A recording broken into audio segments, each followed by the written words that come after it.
Hello, everybody. I'm Will. And I'm Kristen. And this is So I'm Watching This Show. What on earth? And this is So I'm Watching This Show, your twice weekly pop culture podcast where we talk about movies, TV, music. What the fuck is wrong with you? I feel high. I don't know why. I didn't do anything.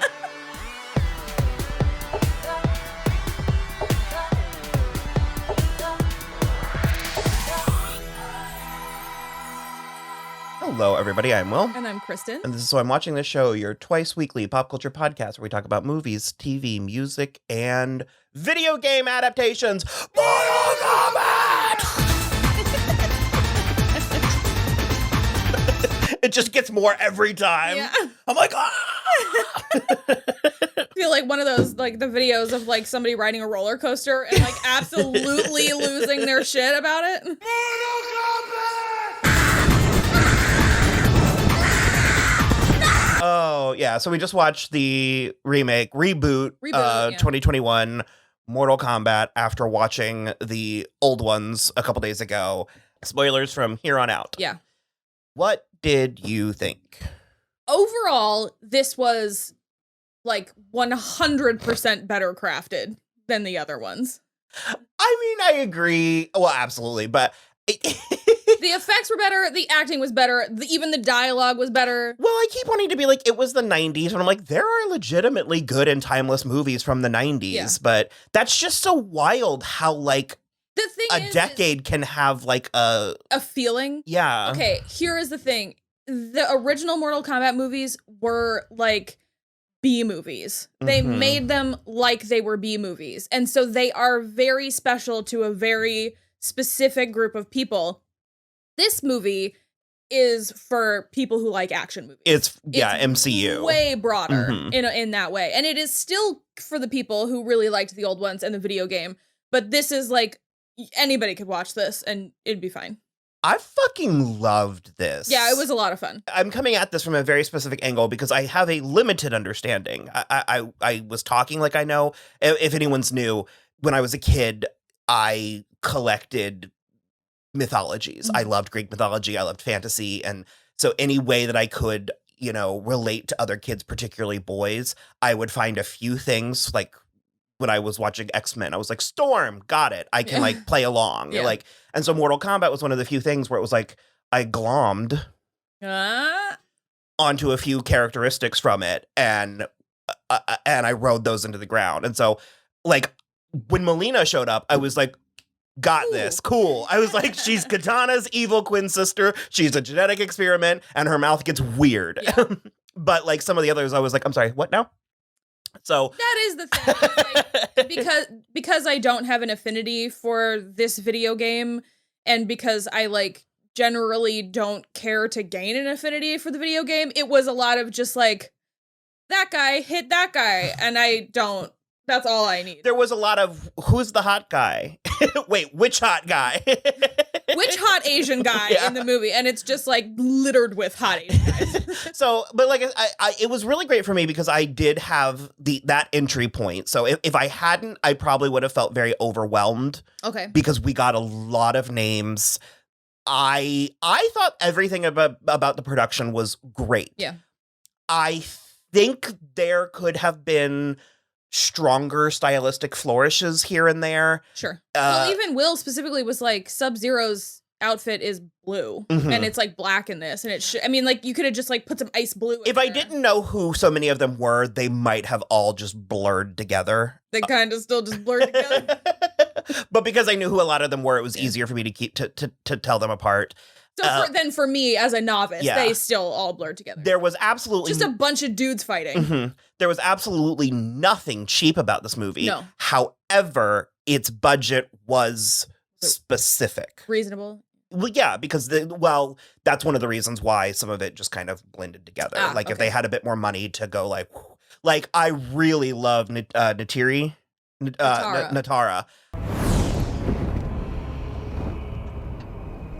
The great hunter, Natara.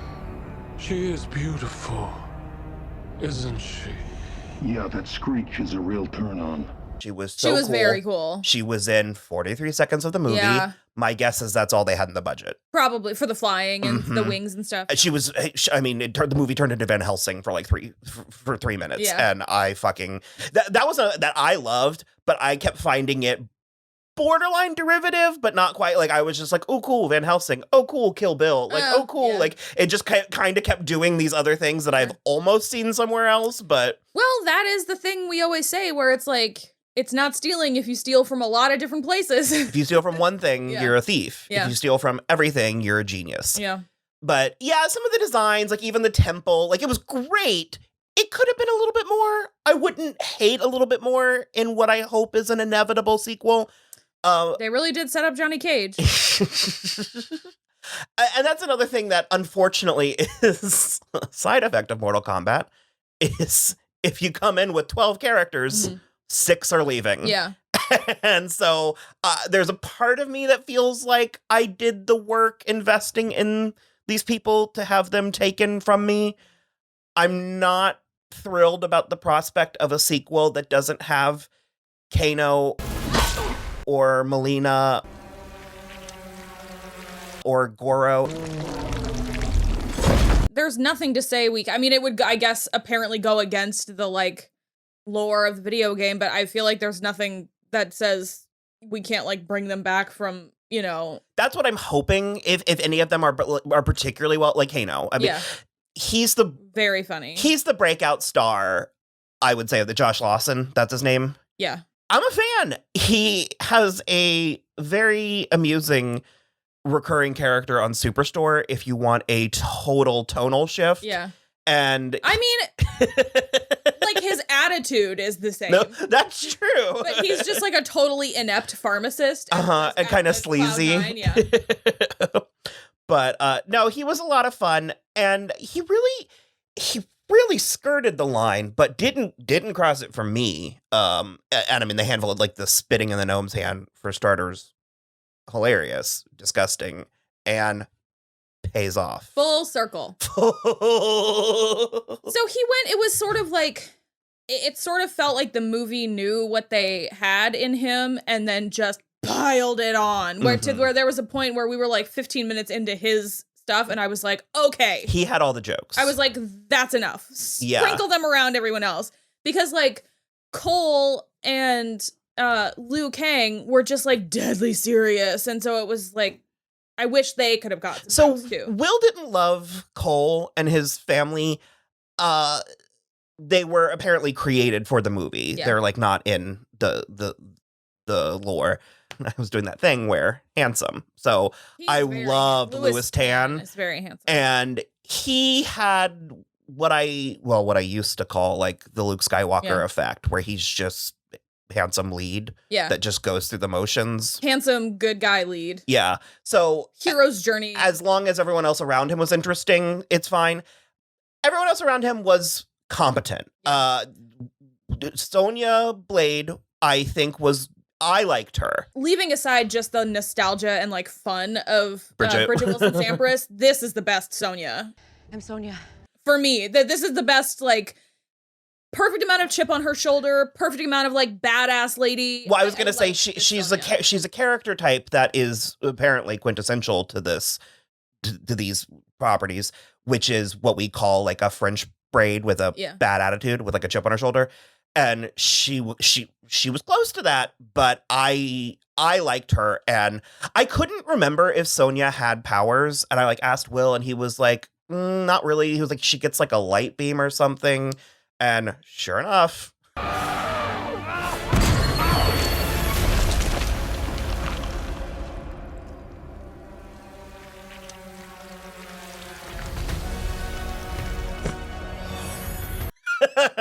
She got it. Yeah, it was pretty cool. They didn't overdo. That's where I think also the budget was coming in. Yeah. They, like, really saved the money shots. Which I appreciated, because I think they have more impact that way. And it's the type of thing where I feel like in the old movies, they were doing so many money shots, but they had, like, $4 to work with, and so they all looked like garbage. And so now it's just like the ones that were really good were really, really good. It was like 400.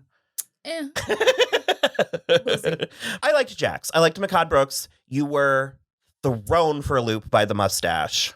It changed his whole face. He's bigger too. He got bigger. So he's definitely bigger from when he was being Jimmy Olsen on Supergirl, but I feel like he's not that much bigger from when he was Eggs on True Blood.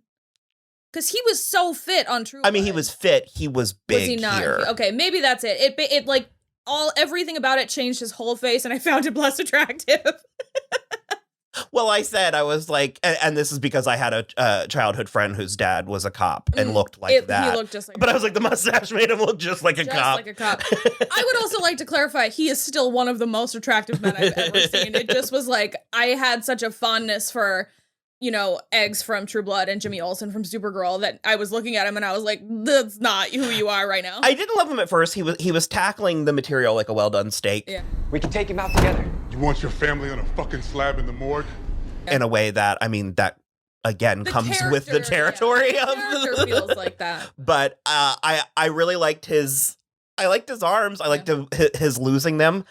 I don't know how he survived that fall. It was literally horrible, just like Snowpiercer. Just like that beginning scene of Snowpiercer. Literally the worst thing I've ever seen.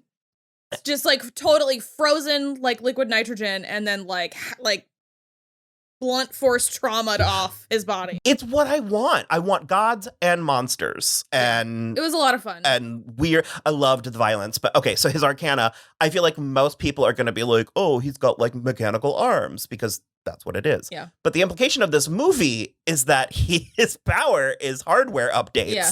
So I'm kind of like, where are we going to go from? It's just going to be like building-sized arms. I also just think that, and yeah, I'm about to compare this to Annihilation, but again, that's my entry point. I like that his story arc here is the reverse of his in Annihilation, and also it makes sense that he needed to learn how to like grow into the arms. Sure. And not that they make him weaker somehow. Yeah. I was so sad when it was Kung Lao. Frisbee hat. Yeah. He was my favorite. He was the cutest with the little top knot. And he was also being an equal but more benevolent dick to Kano.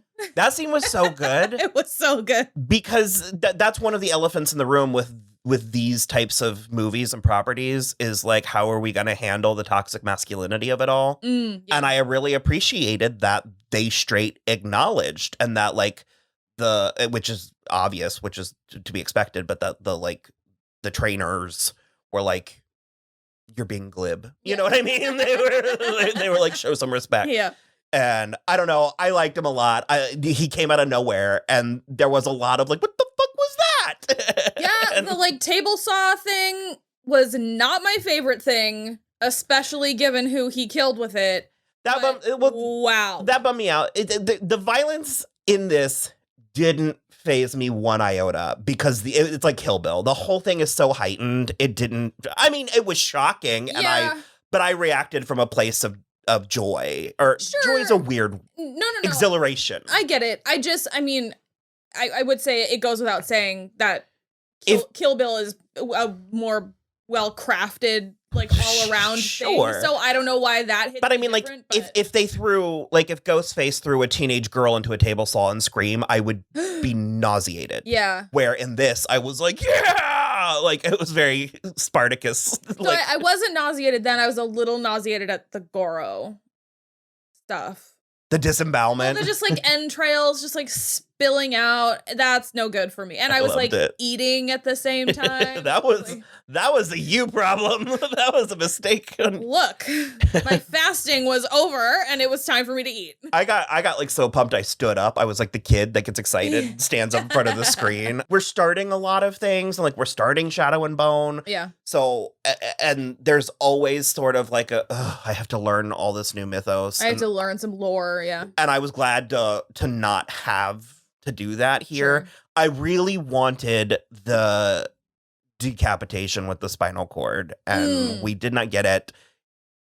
The only reason why I'm sad is because in this day and age, Power Rangers, you don't always get the sequel you're promised. Yeah. And so it's like you have to save things for a sequel, but also I put this on par with the Power Ranger movie. I know you had way more fun with the Power Ranger movie. Well, the Power Power Rangers movie was also PG-13. So it's like, it's a lot more accessible in a way that like, I understand why this is rated R because the video game is like so bonker. Apparently also there was an NC-17 rating and the director had to bring in a second editor to cut it down. I'll be buying this on Blu-ray. Expect a second review, a follow-up. I'm not sure it's going to be there. But will. it just like, it was initially. If they can make money on it, it'll be there. Maybe.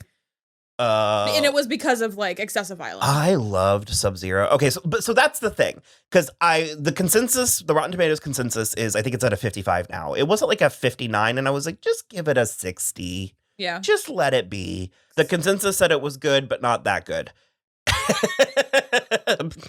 Largely for fans of the source material, but far from fate.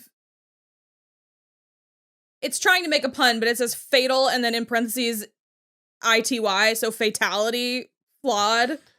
It doesn't work. Mortal Kombat revives the franchise in appropriately violent fashion. But it's like rotten, so. The thing was like, it's the cinematic equivalent of like scrolling through the character chooser of a video game. Oh. And I was like, I didn't feel that way. But I was like, basically all you need is inventive ways to use powers and kill people. And I really enjoyed the fun they had with Sub-Zero. He did a lot of interesting things with the ice. I think, weirdly, my favorite, there's the aforementioned blood knife. Yeah. Which would be my favorite. But other than that, I really liked the shotgun that he like froze and you could see the like pellets coming off in different ways. Because that was Jax trying to shoot him. Yeah, I liked that a lot and I liked him a lot. Also, I have to say, starting this when they did in like, I don't know, feudal Japan. I loved that. Very cool, very straightforward. And then there was like a title card where it was like, this happened, then this happened, now this will happen. Yeah, and I was like, cool. I am 100% there now. I also had a big because I don't really care for prophecy stories, and we got in and out. Oh, yeah. And that's how to do a prophecy if you're going to do a prophecy. For sure. I don't mind prophecies. And again, we're watching Shadow and Bone, and there is like a vague prophecy running through I don't mind them in the Harry Potter sense where it's way up for interpretation. And it's like deep in the already well-crafted story. Sure. Like I don't mind there being like a origin point of a prophecy, but I don't like when everybody's walking around talking about the prophecy. The prophecy, right. And it's like, because it was like in Harry Potter, like 6 people knew about only 6 people. Well, and also that ends up being a riddle because like if it weren't Harry, it would have been Neville. And so it's fun. And I definitely By Fairy Tale on Amazon.com. If you like, we'll go with well-crafted prophecies. I think the story is well-crafted for sure. Well, yeah, but I'm saying there is a similar prophecy that it ultimately is just what it is. So no, I definitely agree. I think prophecies are fun when they're handled appropriately, and they very rarely are in stuff like. Well, like I said, we got in and got out. Like we didn't have to keep coming back to it to dictate the plot. It also was very vague because it just was like the blood of Hanzo, and it was like, who knows which one? But like, you know, and it was good. I really liked the Scorpion. And I mean, I'm ultimately glad that he came back. And I was really thrown because I was like, what did he just like resurrect to fight Sub-Zero? And then he goes, I resurrected to fight you. And I was like, I will allow it. Cool. I was like, you know, because I literally said out loud, I was like, I actually needed that. Yeah. Just the fact that he acknowledged the absurdity of it. Look, just state your purpose clearly to the camera. That's all I need. That's all I'm asking. Sometimes. There's a way.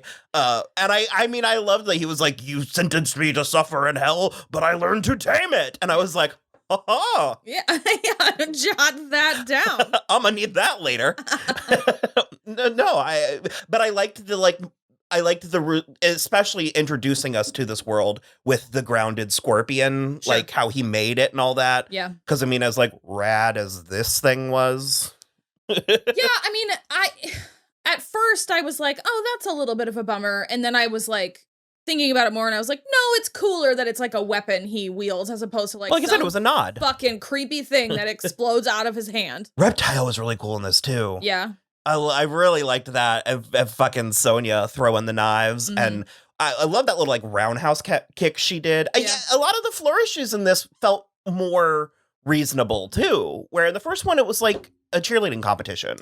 Sure. It was just gymnastics, and this, I don't know. I was really into it. I think a big part of it is that this is, I mean, certainly the type of movie that these were in the 90s could only pull such big stars or people with such competent acting skills, you know?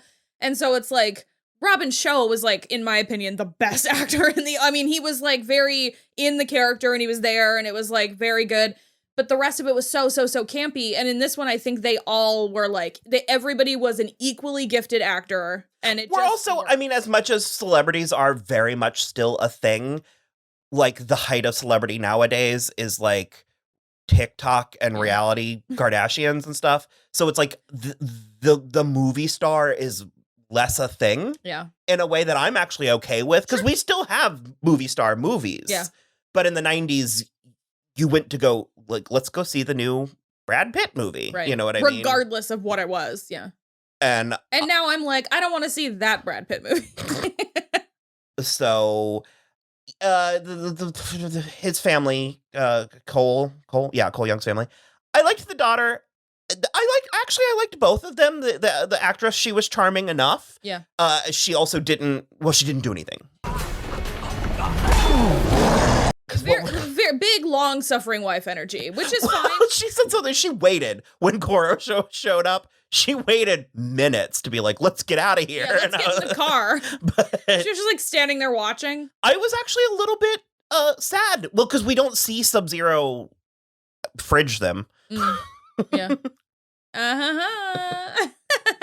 We don't see Sub-Zero fridge them. We just see him come out with the bracelet. And that was a surprisingly well-crafted moment. Yeah. Maybe that's the problem, is maybe this is a hard, mediocre movie that actually had glimmers of like a well-crafted movie. And that's what's throwing people, because the bracelet thing, I was like, oh, I was actually a little bit gutted. And I was fine with the wife dying, but I did want the girl to be something. Sure.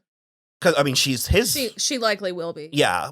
Hopefully, let's keep this going. Yeah, so I agree. But he did bring them back. It was kind of lame, but also I don't hate hope. I don't hate the prospect of a happy ending in some fashion. What was funny to me is that they were like frozen, encased in ice on the like MMA cage or whatever, and then he was like just beating the ice with his like weapons, and I was like, sure, let's add blunt force trauma to the situation. Like, we don't need like they're gonna, you know, get unfrozen and they're still gonna have internal bleeding because you wouldn't stop beating them. Mm-hmm. I also thought Cabal and General Rico were kind of, well, Cabal ended up doing some stuff. Mm-hmm. He's the one that had beef with Kano and convinced him to come over, and his Arcana was fast purple. Seemed cool. And then General Rico's Arcana was hammer. Oh yeah, the hammer.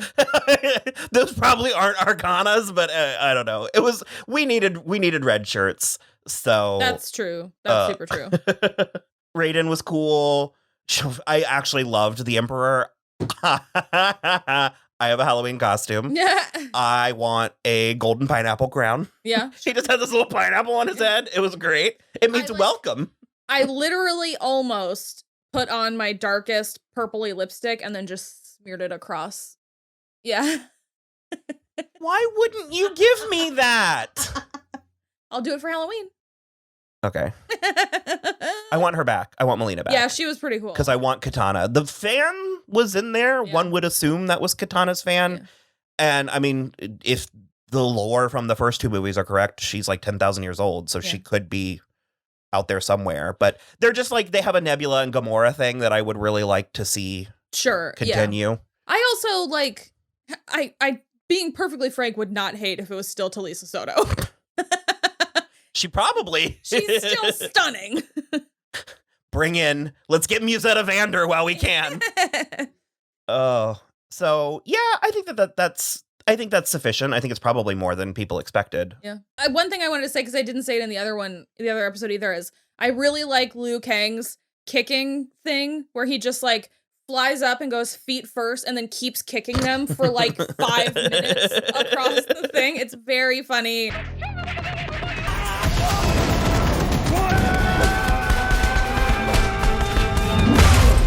It totally defies laws of physics. I really dig it. It's a lot of fun. Oh, and he's got fire hands now, which is cool.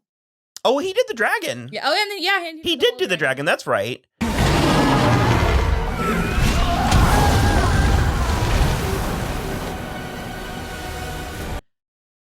Yeah. What's not to like? No, it's very good. It was very fun. God's good. Yeah. Combat, good. Fire dragons, Good. All right. Well, you can watch the new Mortal Kombat movie on HBO Max at your leisure. or in theaters. It's actually expected to have a decent opening, A decent run. like a big opening for pandemic. Yeah. So if you're vaccinated, go see it in the theater. Yeah. Hey, look at my reaction to my vaccine. Half of me. Mortal Kombat.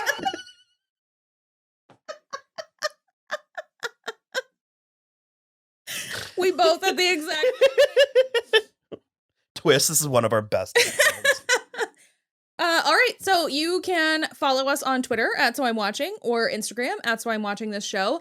We also have a website, soimwatching.com, which links out to everything, including the YouTube where you can watch our faces talk about stuff. And then other than that, just rate, review, and subscribe wherever you listen. And that's it for us.